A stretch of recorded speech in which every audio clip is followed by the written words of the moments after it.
বস্তুটো এবাৰ নিজে চাম ঠিক আছে হেল্ল' কোনে কৈছে গীতা খুই কিমান আছিলে 25,000 না মাফ এইটো পইচা এবাৰ মাফ ঠিক আছে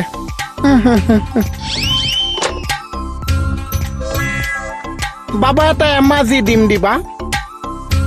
আৰু যদি কৰোণা পজিটিভেই নহৈছে কাকোচোন উঠাবলৈ নাহিছে মেটাৰটো কি চা কি মেটাৰ মই চাহকে সুধিছে আপুনি কিয় মাত দিছে হুই কি হুইউ ই মোক চিনিয়ে পোৱা নাই ন চা ছোৱালী মানুহ হলে যে মই চিনি পাব লাগিব তেনেকুৱাতো কোনো কথা নাই ন ঐ তই ডিএছপি মেমক চিনি পোৱা নাই বাইদেউ মানে বেলেগ কাপোৰ পিন্ধি আহিছে যে মই ধৰিবই নোৱাৰিছো বেয়া নাপাবচোন বাহ তই তাৰমানে আকৌ মিনিষ্টাৰ হৈ গলি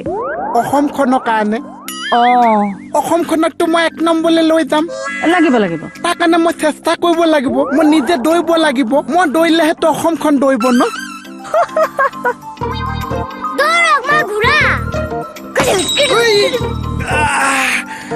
অঁ কি হ'ল ছাৰ ন চক সৰু ল'ৰা ছোৱালী হ'ল বুলিতো য'তে ত'তে মাৰিব নালাগে ন আচ্ছা এদিনত আজিকালি কেই ঘণ্টা আজিকালি নে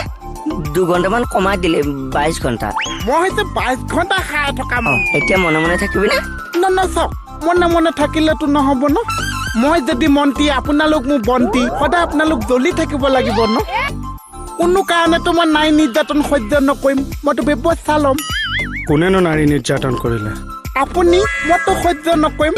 কোনজনী নাৰীক নিৰ্যাতন কৰিলো কিয় বাচ্চা দা মই চাইছো মানুহটোৱে কম কষ্ট পাইছে বাচ্চাদা কোনটো এংগুলৰ পৰা নাৰী ন চাওক মণিবতো নাই মণিব ককাক হিচাপে বাচ্চাদা নাৰী নিৰ্যাতনৰ কাষে দিয়ে কৈছে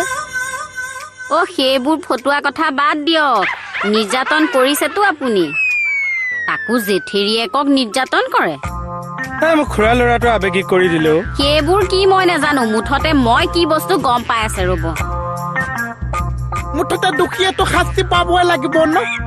শূন্যশীল নীতি মোক শূন্য সহনশীল নীতি শূন্যশীল নীতি মোক মই যাম মোহন তই এনে জেকাই কিয় আছ হ'ব তেখেতক মই ডাক্তৰৰ ওচৰলৈ লৈ যাম নে কি চৰি দেই ন চাওক মোৰ দেশৰ মানুহৰ চিন্তাটো মই কৰিবই লাগিব ন